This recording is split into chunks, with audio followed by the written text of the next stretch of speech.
Tell us something new. Benjamin Button, or The Curious Case of Benjamin Button, which, as you know, I've now been quoted in several papers as having dismissed as Forrest Gump with A-levels. It was really bizarre. I mean, there was an interview with David Fincher in which they said, oh, yes, the critics have already got their knives out. Mark Kermode on Radio 5 called it Forrest Gump with A-levels. But who cares? Anyway, David doesn't care. He's very proud of it. So it's inspired by, but crucially not based on, a short story by Scott Fitzgerald, which shares a name and a theme, the theme being man living life backwards. Although, of course, in the short story, it's an idea, it's a quirky little idea. It's not a 3-hour movie.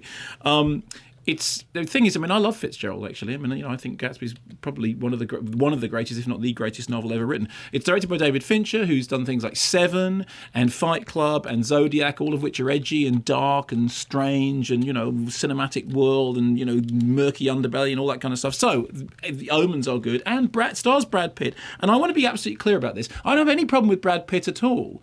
I mean, aside from the fact that Angelina Jolie has got to get him to sort his hair out in the in the manner of a quiff, that's absolutely fine. Once that's sorted, I mean, he did have a quiff in. But if he did have a quiff, it wouldn't go all sort of disappointingly floppy at the end after being rained on. Has it gone all this disappointing? Well, I can't see it, but you're making me very self-conscious about it. Anyway, so the omens are all essentially quite good. So the story is, guy born in New Orleans, end of World War One, born as an old man, but a baby-sized old man, little baby that looks like an old man, but it's actually a little baby. That's how you talk, isn't it? He starts to grow up, or down, as it were, and very early on he meets a young girl who, one figures out fairly early on, she will get older, he will get younger, and at some point they'll meet in the middle. Here's a clip.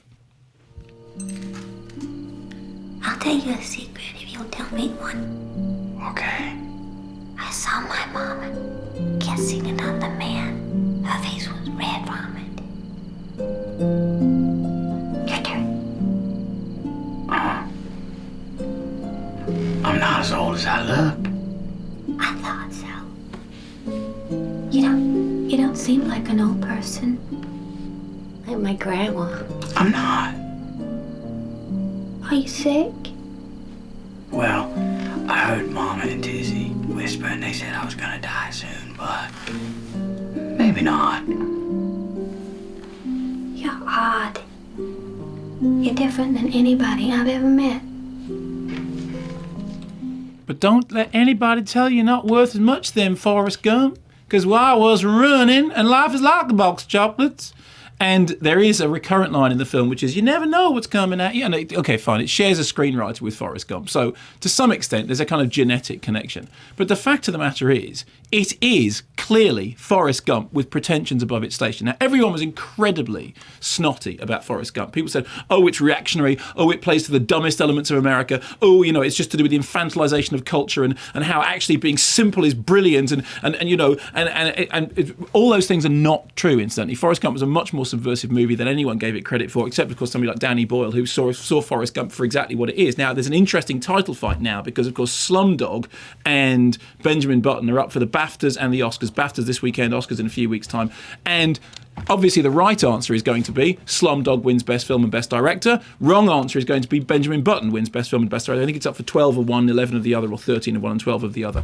But I think there is an outside possibility. I think at the BAFTAs, Slumdog is going to triumph in both categories. I think there's an outside possibility that with the Oscars, Slumdog will win Best Film, but the Americans will give the Best Director to David Fincher because, let us say in defence of Benjamin Button, that it is well directed in as much as it's quite nicely lit. And the special effects are quite good. You do think, I wonder how they managed to get Brad Pitt to look like an old man who actually looks like a 6-month-old baby. That is quite clever, must have been digitally complicated.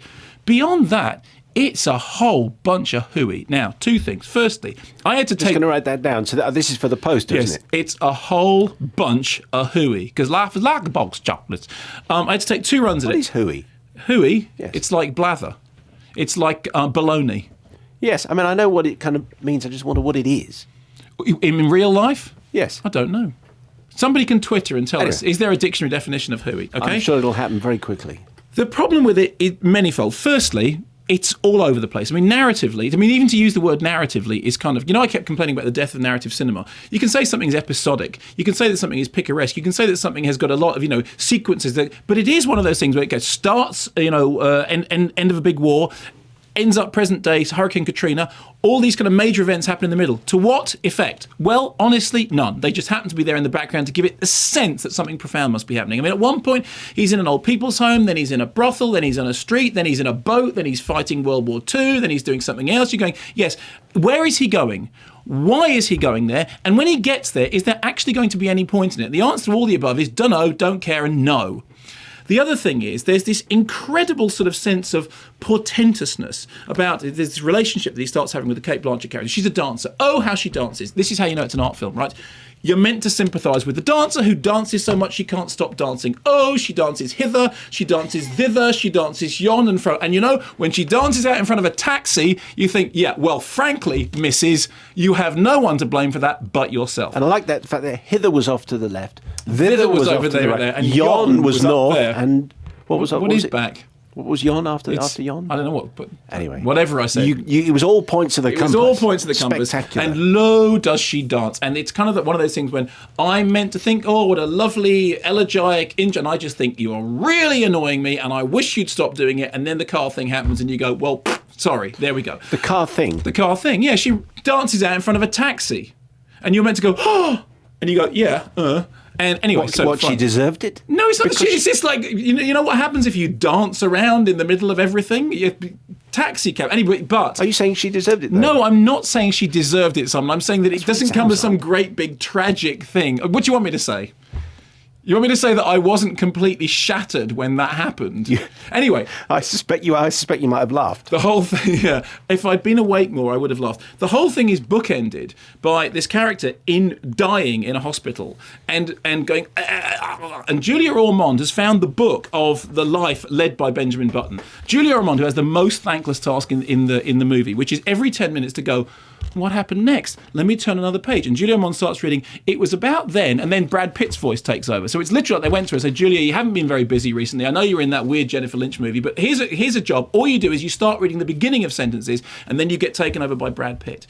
And the rest of the movie is this just incredibly dewy-eyed, sort of sentimental, whiffly-waffly, not going anywhere, but making you think there must be some, hey, it's about life lived backwards. And you go, okay, what is that telling me about life lived backwards? It's telling me nothing at all, other than the fact that Brad Pitt comes to his optimum point in life. Looking gorgeous? No, in the 50s on a motorbike. Oh. It's just like, literally what they did was they went with the whole thing going, okay, when's Brad going to be 28, right? That's got to be around James Dean time. Okay, so 28, late 50s, okay, give him a leather jacket. Now, the smart money would have been putting him at the bit that he looks brilliant in some really, really, but no, it's like there's a great big tent pole in the middle of the movie, which is Brad, optimum, looking position and optimum fashion, great, looks like Marlon Brando, looks like James Dean, and then everything else just sort of withers off to either side. And there are all these other things going on, like there's a little bit of an Oedipal thing going on, and there may be a little bit of a political thing going on, but the key to it is this. When David Fincher was asked about the movie, he said when he read the script, he just cried. And I think that what's happened is that Fincher, for all his incredibly harsh and intelligent and perceptive and frankly very technically accomplished directorial skills, just got, smoke in his eyes about it and couldn't see it for what it was. And I think that it's just a great big marshmallow of a film which is saying, hey, we're all, and it's like, all, we're all a bit, and if you lived life backwards, and it's like, oh, and the other thing is this, apparently, and I don't remember this, who lived life backwards before this? Mork and Mindy. Apparently Mork lived backwards. Oh, yeah. There we go. Great show. So, original, apparently not.